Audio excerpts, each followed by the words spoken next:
오늘은 8절부터 15절까지 본문이지요. 사도 바울은 1절부터 7절에 이르기까지 부활하신 왕으로부터 자신이 이방인의 사도로 부름을 받은 그 일에 대해서 얘기를 했습니다. 그래서 그가 이제 이방인의 사도로 로마 교회에 가려고 하는 그런 목적과 그것을 지금 요 8절로부터 15절에 얘기한다고 하면 되겠죠. 로마 교회가 이방인 지역에 있었기 때문에 당연히 바울 사도가 이 교회를 봉사해야 되는 것이 맞죠. 그렇죠.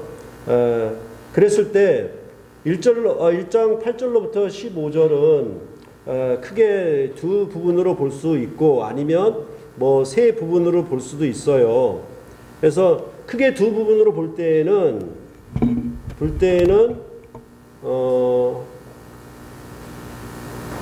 그 13절에 형제들아 이렇게 나오니까 이게 이렇게 혹격이 나오고 호칭이 나오면은 새로운 겉면이 들어가는 거니까 그런 면에서 나누는 것이 비교적 좋습니다.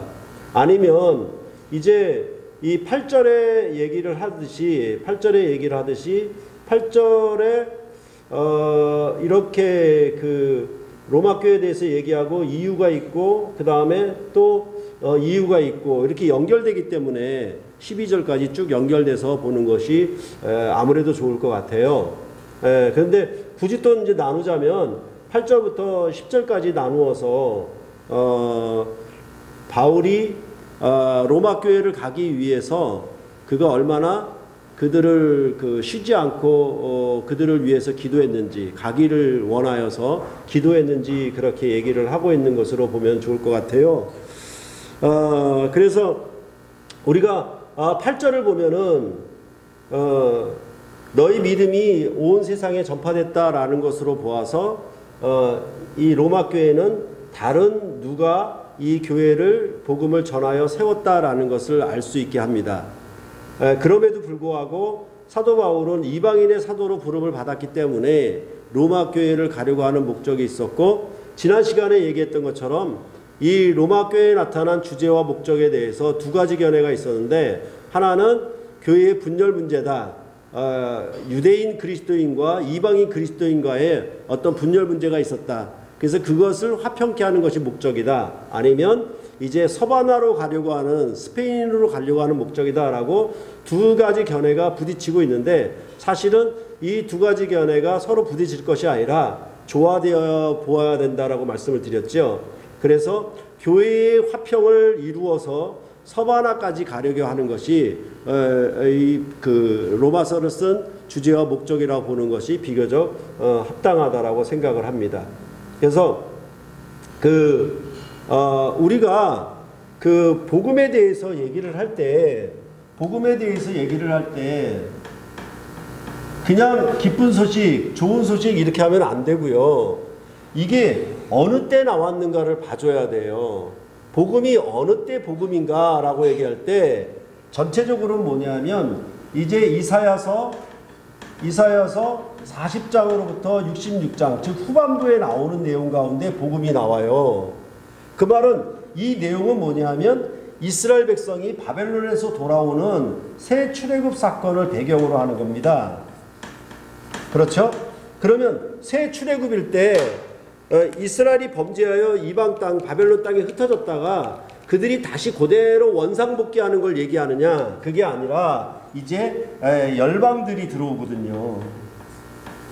그러니까 이 기쁜 소식은 바벨론에서 돌아오는 이스라엘 백성의 출바벨론 사건을 통해서 이제 이스라엘이 애굽에서 돌아왔던 옛 출애굽과 다른 새로운 출애굽의 역사가 일어날 것이라고 말하고 있는 것이 바로 이 40장부터 66장의 내용이에요. 그래서 이것을 뭐라고 얘기하냐면 보라 새 일이다 이렇게 새 일의 구원이다 이렇게 얘기를 하고 있죠. 그렇죠? 그러니까 보통 영어로는 뭐냐면 behold 이렇게 쓰죠. 이렇게 쓰는데 이 보라라고 하는 단어는 항상 뭐냐면 미래에 새로운 일이 일어날 때 이 단어가 나와요. 히브리어 단어가. 그런 것처럼 이 새 일에 대해서 말을 하고 있는 것이죠. 그것은 곧 누차 말씀드렸던 것처럼 이제 뭐가 온다? 메시아 왕국이 온다라는 얘기겠죠. 그렇죠.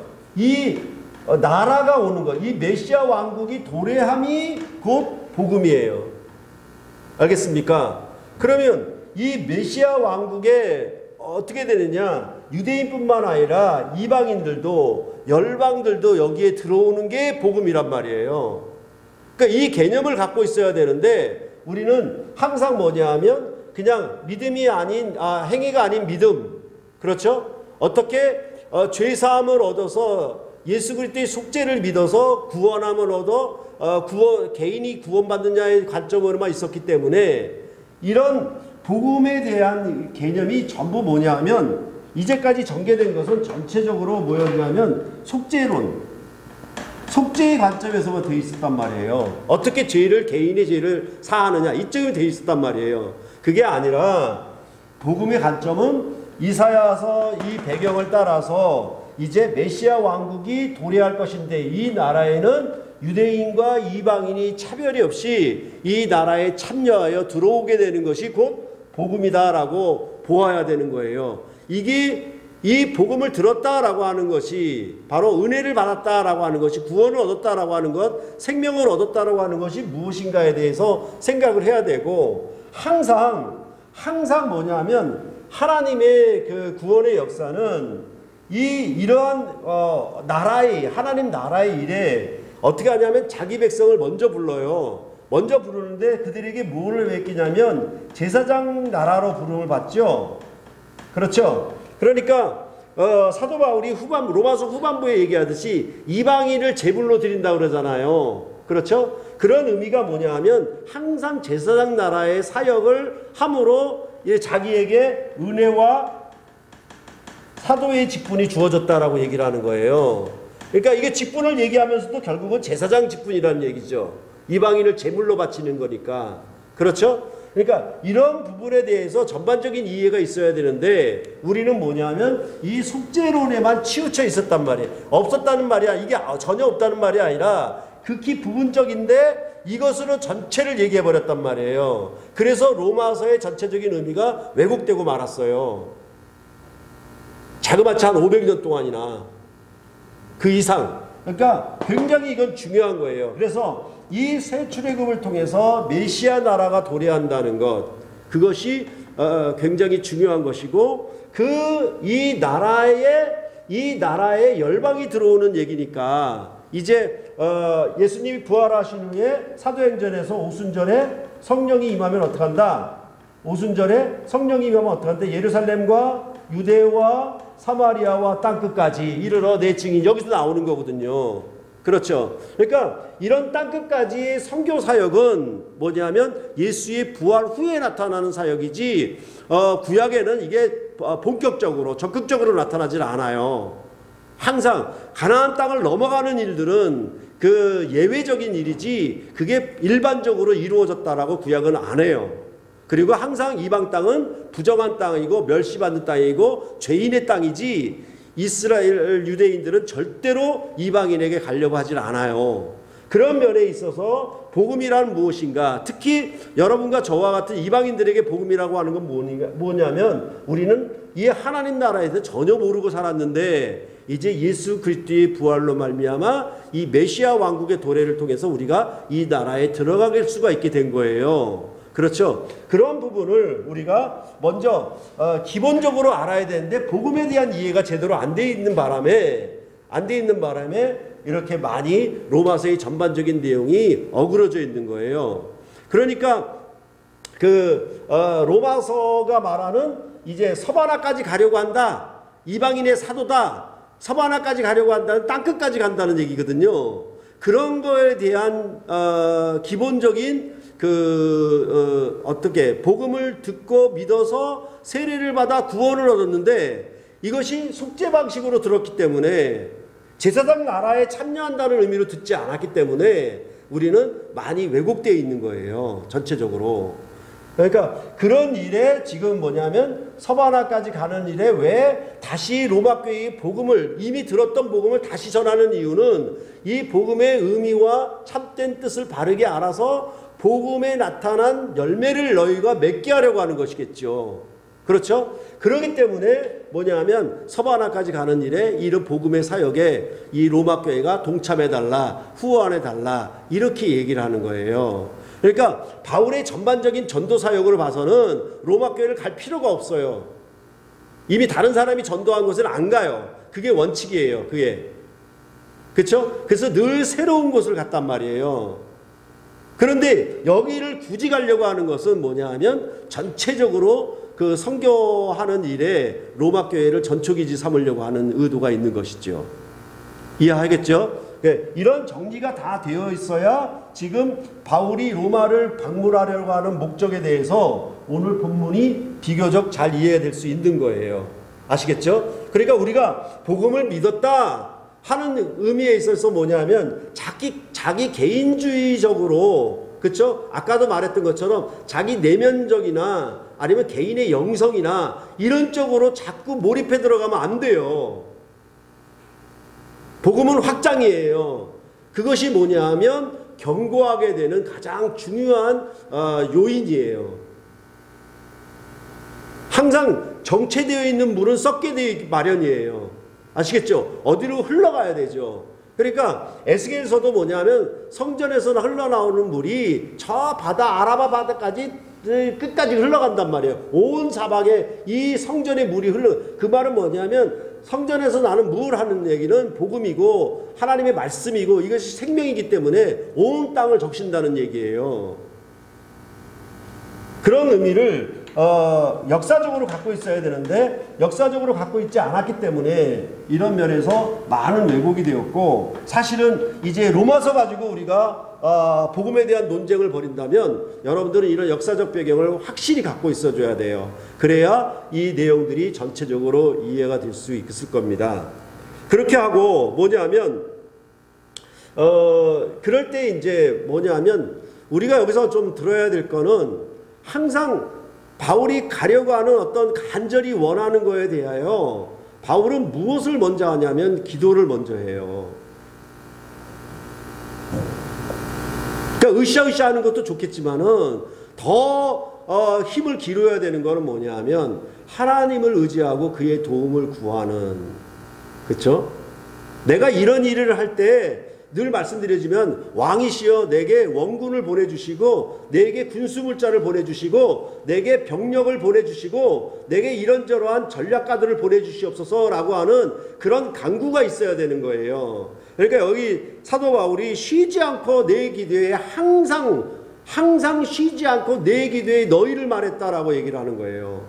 그러니까 그것을 또 뭐라고 얘기하냐면 하나님이 내 증인이시다라고까지 강조하면서 이런 얘기를 하고 있는 바울의 마음이 이 로마 교회를 향한 어떤 열정, 그런 마음들이 우리가 좀 다가왔으면 좋겠어요.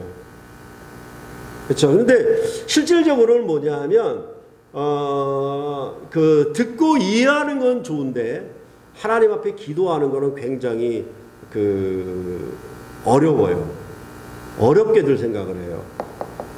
그렇죠? 그러니까 뭔가 지식을 전달할 때에는 말을 잘하는데 뭐냐면 기도를 할 때는 한마디 말도 못해요. 그 말은 뭐냐면 하나님과의 교통이 안 된다는 얘기예요. 사실은 뭐냐면 일방통행밖에 안 된다는 뜻이에요. 아시겠죠? 그러니까 교회가 경고케 되는 일에 있어서 복음의 열매를 맺는 일에 있어서 우리는 이 기도의 중요성을 좀 더 생각을 했으면 좋겠어요. 이 로마서를 하면서 여러분들이 청년회를 어떻게 세우고자 하는 그런 간절한 바람들, 이런 것에 대해서 어떻게 교회가 기도를 무기로 이 영적 전쟁에서 이길 것인지 그 일들을 좀 많이 생각을 했으면 좋겠어요. 그렇죠? 그래서 여러분들 그 설교글에 나타난 것처럼 쉬지 않고 어떻게 해서든지, 그렇죠? 어떠하든지 이렇게 나왔죠. 개역 성경에는. 그렇죠? 이런 방법들을 좀 생각을 하면 좋겠어요. 그렇죠? 그랬을 때 또 하나 뭐냐 하면 자기에게 닥치는 어떤 환경이나 형편, 이것 때문에 쉽게 방향을 바꾸고 쉽게 피하려고 하는 그런 부분에 있어서도 좀 생각을 했으면 좋겠어요. 중요한 것은 뭐냐 하면 항상 신실하게 끝까지 그 방향을 가는 거예요. 예수님은 그렇죠? 제자들이 부인하고 도망가고 사람들이 그를 모욕하고 조롱해도 하나님 뜻으로 십자가를 지는 일에 그는 끝까지 가신 거예요. 그 일을 위해서 그 일을 앞두고 겟세마네 동산에서 흐르는 땀방울이 핏방울이 되도록 기도하셨잖아요. 예수님도 기도하셨다니까요. 자기 일을 앞두고. 아시겠죠? 그런 부분들을 우리가 생각하면 좋겠고, 그랬을 때 아까 청년회에서 얘기하는 것처럼 나는 몰라요. 해냄인 줄 알았더니 해내예요. 여러분들이 해냄이에요? 아니면 해내예요? 뭐예요? 어느 거예요? 해냄이에요? 해내예요? 억양됐어요. 해내. 아, 그래요? 어장도 있어? 저 그거 너무 좋다고 생각해요. 아시겠죠? 이거는 여러분들이 원하는 바가 있고, 그쵸? 교회를 세우고 하나님 나라를 위해서 봉사하려고 하는 원함이 있을 때 반드시 기도를 하고 항상 쉬지 않고, 또 뭐냐 하면 여러 가지 길이 막히잖아요. 그럴 때 절대로 뭐냐면 나약한 자가 되거나 아니면 비겁한 자가 되어서 회피하려고 하지 마요. 해내요. 아시겠죠? 네, 억양은 다 그대로 따라하지 못하겠는데 아시겠어요? 그죠? 개인의 일이거나 가정의 일이거나 교회의 일이거나 아시겠죠? 네. 솔직히 말해서 뭡니까? 여러분들 설교를 쓰기 싫어하는 거, 부담 크게 가진 거 저는 해냈잖아요. 그리고 여러분들에게 귀한 열매를 돌려드렸잖아요. 이거 아니겠어요? 그죠? 그렇죠? 여러분들이 잘 된 거예요. 저 잘 된 거보다. 아시겠어요? 그죠? 얼마나 부유해졌고 이런 열매가 얼마나 크게 나타났습니까? 그런 의미를 생각하면 여기 전반적인 오늘 본문에 대한 내용을 여러분들이 잘 이해할 수 있어요. 그렇죠? 그런 부분들을 좀 생각해 봐야 되고, 또 하나는 뭐냐면 왜 안 올라가냐? 아, 예. 그 다음에 이제 목적을 얘기하고 있는 거죠. 뭐뭐 하려 하노라 라고 얘기했을 때 신령한 은사를 나누어 주어서, 그렇죠? 경고케 하려 합니다 라고 하는 거. 이 경고케 된다는 거요. 아시겠어요? 우리가 단합이 잘 되는 것도 경고하는 거지만은 단합 자체가 목표는 뭐냐면 일을 해서 열매를 얻는 것이, 아시겠어요? 단합이 경고케 되는 거예요. 가만히 앉아 있어가지고는 좋은 게 없습니다. 아시겠어요? 그러니까 청년회가 열심히 침묵하는 건 제가 좋은 점수를 줘요. 하지만 그 자체로만 목표를 갖고 있으면은 견고해지질 않아요. 무슨 말인지 알겠죠? 이해가 되겠죠? 예, 그렇게 하고 그 다음에 여기 안위함을 얻는다라고 했잖아요. 그렇죠? 곧 그랬으니까 안위함을 얻는데, 이 안위함을 얻는다라고 하는 것은 우리가 고린도후서를 생각하면 돼요. 내가 받는 환난이 너희에게 위로가 되는 거예요. 왜? 그런 환난에 교회가 동참하고 있으니까.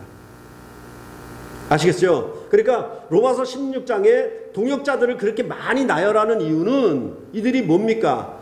이들이 로마 교회에 문안하게 되면 로마 교회는 어떻게 할까요? 안위함을 얻겠죠.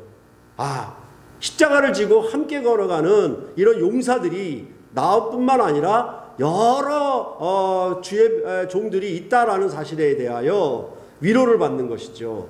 아시겠습니까? 그러니까 교회는 절대로 가만히 앉아서 마음의 평안과 고요를 추구하는 게 아니에요. 알겠습니까? 그렇게 해서는 위로가 없어요. 아시겠죠? 그죠? 그런 부분들을 좀 생각하면 되고, 그 다음에